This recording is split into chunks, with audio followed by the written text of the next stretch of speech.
السلام علیکم ورحمۃ اللہ وبرکاتہ۔ الحمد للہ رب العالمین والصلاة والسلام علی اشرف الانبیاء والمرسلین وعلی آلہ واصحابہ ومن تبعہم بإحسان الی یوم الدین، اما بعد۔ محترم حضرات و خواتین، مجھے آپ کے سامنے آج جس عنوان پر گفتگو کرنی ہے وہ ہے منصب کی طلب۔ قیادت، منصب اور عہدے کی خواہش، تمنا اور آرزو موجودہ دور کا نیا فتنہ ہے۔ عمومی چلن یہ ہے کہ اقتدار اور وزارت، صدارت، عہدے اور مناصب کے لیے کوشش، دوڑ دھوپ، گروپ بندی، نجوا، سازشیں عام بات ہو گئی ہیں۔ حتیٰ کہ آج کا انسان عہدے اور منصب کے لیے اصول و اخلاق کی تمام حدوں کو پار کرنے لگا ہے۔ قیادت و سیادت پر کسی کو فائز کرنے کے مختلف طریقے رائج ہیں۔ کہیں نامزدگی ہے، کہیں الیکشن ہے اور کہیں نسل در نسل اقتدار کی منتقلی ہوتی ہے۔ لیکن قیادت و منصب حاصل کرنے کا شوق، خواہش اور آرزو و تمنا ہر جگہ نظر آتا ہے۔ ملک، قوم، علاقہ، سیاسی یا سماجی تفریق کے بغیر یہ چیز عام ہے، کیونکہ قیادت و منصب، عزت و شہرت، ناموری، آرام و آسائش، دنیاوی چکاچوند، رعب و دبدبہ کے حصول کا آسان ذریعہ بن گیا ہے۔ قیادت و منصب کے دعوے دار عموماً اپنی اس خواہش کے پیچھے قوم و ملت کی خدمت و سربلندی، ملک کی ترقی، تنظیم کا استحکام اور بعض وقت دین کی خدمت کا بھی دعویٰ کرتے ہیں۔ لیکن مشاہدہ بتلاتا ہے کہ حصول مقصد کے بعد وہ اپنے پوشیدہ مقاصد کے لیے سرگرم ہو جاتے ہیں۔ چنانچہ دنیاوی جاہ و عظمت، شہرت و عزت و ناموری، اشتہار بازی، آرام و آسائش کی تمنا اور اقربا پروری ان کی روزمرہ سرگرمیوں میں بآسانی نظر آتی ہے۔ اس کے آثار پائے جاتے ہوں تو ان کے سد باب کی فکر کرنی چاہیے۔ دین اسلام کا مطالعہ کریں تو معلوم ہوگا کہ اسلام نے عہدہ اور منصب کے سلسلے میں بھی اپنے ماننے والوں کو واضح رہنمائی کی ہے۔ چنانچہ سب سے پہلی چیز یہ سکھلائی گئی کہ کوئی بھی فرد اپنے اندر عہدہ و منصب کی آرزو یا تمنا رکھے۔ نبی کریم صلی اللہ علیہ وسلم کا ارشاد ہے، کبھی عمارت کی طلب نہ کرو، اگر تمہیں مانگنے سے ملے تو تم نفس کے پھندوں میں پھنس جاؤ گے، اور اگر بے طلب ملے تو اللہ تعالیٰ کی طرف سے تمہاری مدد ہوگی۔ آپ صلی اللہ علیہ وسلم نے فرمایا، ایک زمانہ آئے گا کہ تم لوگ عمارت و سرداری کی تمنا کرو گے، حالانکہ یہ قیامت کے دن ندامت کا سبب ہوگی۔ اس کو بخاری نے روایت کیا ہے۔ حضرت ابو موسیٰ اشعری رضی اللہ تعالیٰ عنہ نے ایک اور حدیث روایت کی ہے کہ ان کے ساتھ تیسرے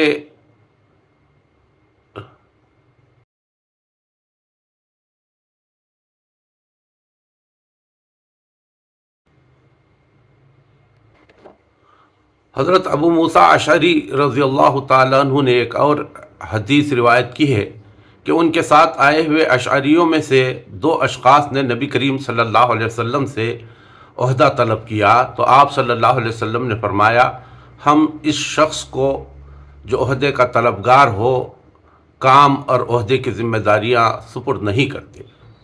مذکورہ احادیث کی روشنی میں جب مسلم معاشرے کا جائزہ لیں تو پتہ چلے گا کہ مذکورہ ہدایات سے گویا کہ لوگوں نے منہ پھیر لیا ہے۔ چنانچہ مختلف انداز اور طور طریقے اور رنگ و ڈھنگ علانیہ اس بات کی گواہی دیتے ہیں کہ کسی شخص میں عہدہ اور منصب کی خواہش انگڑائیاں لے رہی ہے۔ یہی وجہ ہے کہ جماعت اسلامی نے اپنے دستور میں واضح طور پر یہ ہدایت دی ہے کہ عہدے کے خواہش مند افراد کا کسی بھی فارم کے لیے انتخاب نہ کیا جائے۔ دوسری اہم چیز جو اسلام اپنے ماننے والوں کو اس سلسلے میں سکھاتا ہے وہ یہ ہے کہ وہ عہدہ یا منصب کے لیے کیسے انتخاب کریں۔ امت مسلمہ میں علماء اور حکمرانوں کو خاص اہمیت حاصل ہے، کیونکہ جب تک یہ اسلام پر ثابت قدم رہیں گے اور اسلام پر کار بند رہیں گے تو ساری امت بھی اسلام پر چلے گی اور اسلام کو اپنا اوڑھنا بچھونا بنائے گی۔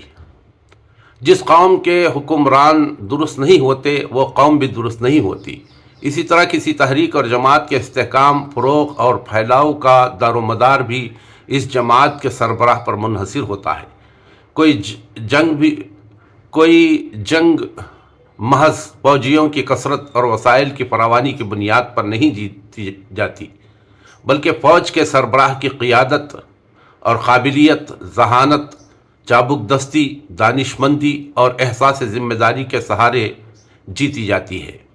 یہی وجہ ہے کہ نبی کریم صلی اللہ علیہ وسلم نے فرمایا، دو گروہ ہیں، اگر وہ درست ہوں تو امت درست ہے، اور اگر وہ بگڑ جائیں تو امت بگڑ جائے۔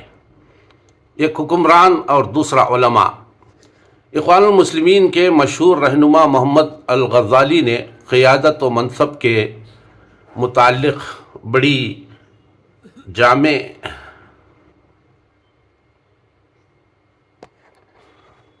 جامع باتیں ارشاد فرمائی ہیں۔ ہماری تاریخ اسلام میں پھیلنے والی بدترین خصلت قیادت سے محبت اور امارت کی حرص ہے، جبکہ اسلام نے اس سے سختی سے ڈرایا ہے اور امت کو صاف حکم دیا ہے کہ جو شخص اس کی خواہش رکھتا ہو، اس کا لالچ اسے جد و جہد پر آمادہ کرتا ہو اور وہ اس مرتبے پر پہنچنے کے لیے تمام ممکن ذرائع و وسائل استعمال کرتا ہو، یہ عہدہ اور منصب کبھی اس کے حوالے نہ کیا جائے۔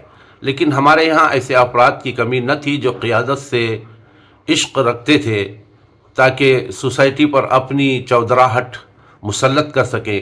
ان میں ایسے افراد کم تھے جو اپنے اندر قیادت اور رہنمائی کی صلاحیت اور صفات کے حامل تھے، بلکہ بیشتر اپنی ذات کو نمایاں کرنے اور دوسروں سے آگے بڑھ جانے کی خواہش کے مریض تھے۔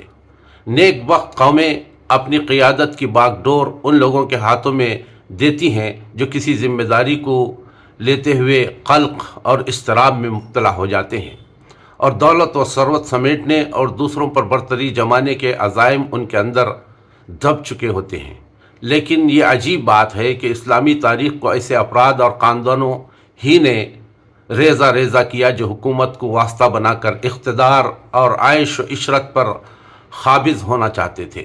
تباہی ہے ایسی امت کے لیے جس نے اپنی ذمہ میں کار بدترین لوگوں کے حوالے کی اور اس خدائی فرمان سے سرکشی کا اظہار کیا۔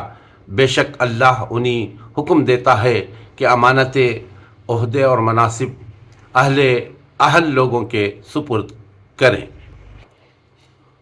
عہدہ اور منصب کی طلب یقیناً ایک فتنہ ہے، لیکن اس سے بڑی خرابی یہ ہے کہ کسی ملک، قوم، جماعت اور گروہ کی سربراہی کے لیے لوگ عہدہ اور منصب کے طلبگاروں یا نااہلوں کے حق میں رائے دیں یا ان کی تائید کریں۔ اپنے مفادات کے لیے، دوستی یا تعلق کی بنا پر، احسان کی قیمت کے طور پر، یا کسی اور فرض یا وجہ سے اہل، قابل، باصلاحیت اور موزوں افراد کے مقابلے میں کمزور، نااہل یا غیر موزوں افراد کے حق میں رائے دینا، ان کے حق میں فیصلہ کرنا یا ان کا تقرر کرنا صریح طور پر حکم الہی کی خلاف ورزی ہے۔ بعض لوگ اپنے رائے کا استعمال یوں ہی بے سمجھے بوجھے یا عدم سنجیدگی کے عالم میں کر دیتے ہیں۔ نتیجے کے طور پر غیر موزوں افراد مختلف عہدوں اور مناصب پر براجمان ہو جاتے ہیں۔ یہ بھی ہدایت الہی سے صرف نظر کرنے کے مماثل ہے۔ بسا اوقات لوگ رائے کا استعمال کرتے ہوئے دوسروں کے مشوروں کو بلا سوچے سمجھے قبول کر لیتے ہیں، اور جس منصب کے لیے انہیں رائے دینا ہے اس منصب کے لیے ضروری صفات کو ملحوظ نہیں رکھتے۔ ایسے میں نااہل لوگوں کا انتخاب ہونے کا امکان رہتا ہے، جس کی وجہ سے بعد میں مسائل کا سامنا کرنا پڑتا ہے۔ اس طرح کے رویے سے بچنا بھی نہایت ضروری ہے۔ تحریک اور تنظیم کے فروغ اور استحکام کی فکر کرنا اور انتخاب کے موقع پر عدم سنجیدگی کا رویہ اختیار کرنا بجائے خود توجہ طلب ہے۔ نبی کریم صلی اللہ علیہ وسلم نے فرمایا، جب امانتیں ضائع کی جانے لگیں تو قیامت کا انتظار کرو۔ پوچھا گیا، یا رسول اللہ صلی اللہ علیہ وسلم، امانت کا ضائع ہونا کیسے ہوگا؟ فرمایا، جب کام نااہل کے سپرد کیا جانے لگے تو قیامت کا انتظار کرو۔ فی زمانہ تنظیمیں، ادارے، انجمنیں اور سوسائٹیوں کے عہدے اور منصب نام و نمود مختلف فوائد و مراعات عیش و سرور کا ذریعہ بن گئے ہیں، جس کی وجہ سے عہدوں اور مناصب کی طلب اور لالچ میں اضافہ ہو گیا ہے۔ اس کا نتیجہ یہ ہے کہ تنظیم در تنظیم اور فورم در فورم کا لامتناہی سلسلہ ہر طرف نظر آتا ہے۔ بدقسمتی سے دین و ملت کی خدمت کے دعوے دار تقویٰ و پرہیزگاری کے پیکر بھی اس کیفیت سے محفوظ نہیں رہ سکے، حالانکہ اللہ کے آخری رسول صلی اللہ علیہ وسلم نے قیادت و منصب پر فائز افراد کو ان کی ذمہ داریوں کے تئیں واضح احکام بیان فرمائے ہیں اور وعیدیں سنائی ہیں۔ جسے اللہ تعالیٰ کسی رعیت کا راعی بنائے اور وہ اپنے فرض کی ادائیگی میں خیانت کا ارتکاب کر کے مر جائے تو اللہ تعالیٰ اس پر جنت حرام کر دیتا ہے۔ جسے اللہ عز و جل نے مسلمانوں کے بعض امور کا نگران بنایا اور وہ ان کی ضروریات سے بے پرواہ ہو کر بیٹھا رہا، اللہ تعالیٰ بھی اس کی ضرورت سے بے نیاز ہو جائے گا۔ ترمذی نے اس کو روایت کیا ہے۔ جس بندے کو خدا نے کسی رعایا کا حکمران بنایا اور اس نے اس کے ساتھ پوری خیرخواہی نہ کی تو وہ جنت کی خوشبو نہ پا سکے گا۔ جو شخص اپنے زیادہ اشخاص کا ذمہ دار ہے، وہ قیامت کے دن اللہ تعالیٰ کے حضور اس طرح آئے گا کہ اس کے ہاتھ اس کی گردن سے بندھے ہوئے ہوں گے۔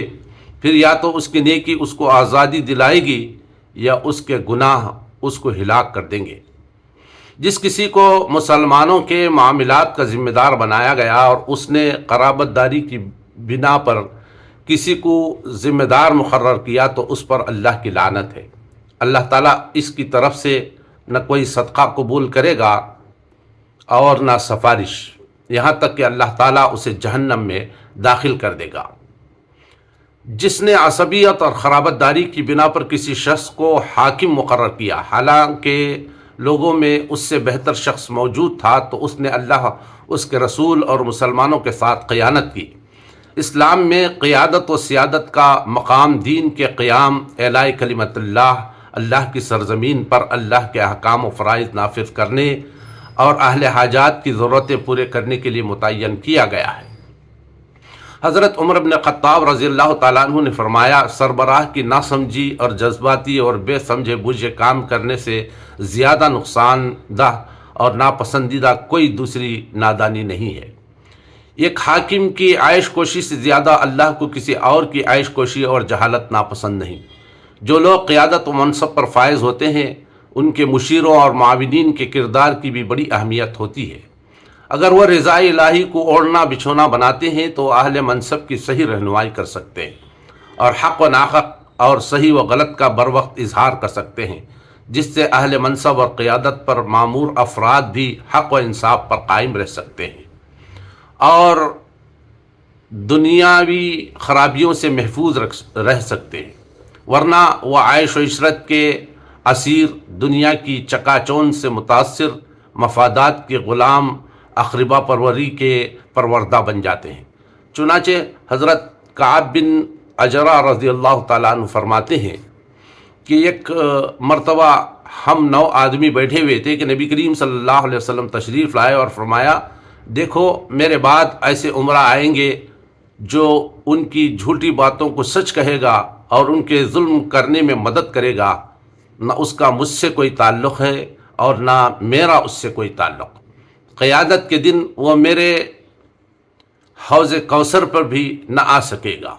وہ لوگ جو قوم و ملت کی قیادت کا دعویٰ کرتے ہیں، ملک و قوم کی رہنمائی کرنے کے بھی متمنی ہیں اور قیادت و منصب کے حامل ہیں، چاہے ان کا دائرہ کار محدود ہی کیوں نہ ہو، انہی مندرجہ بالا احادیث کی روشنی میں اپنے قول و فعل کا جائزہ لینے کی ضرورت ہے۔ اگر وہ اپنے اقربا و احباب کی پسند، منفعت اور فائدے کے خاطر اور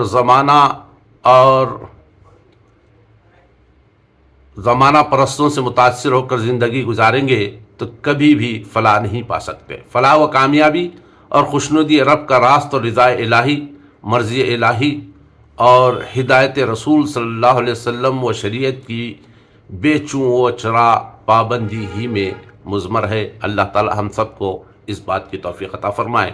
وآخر دعوانا ان الحمد للہ رب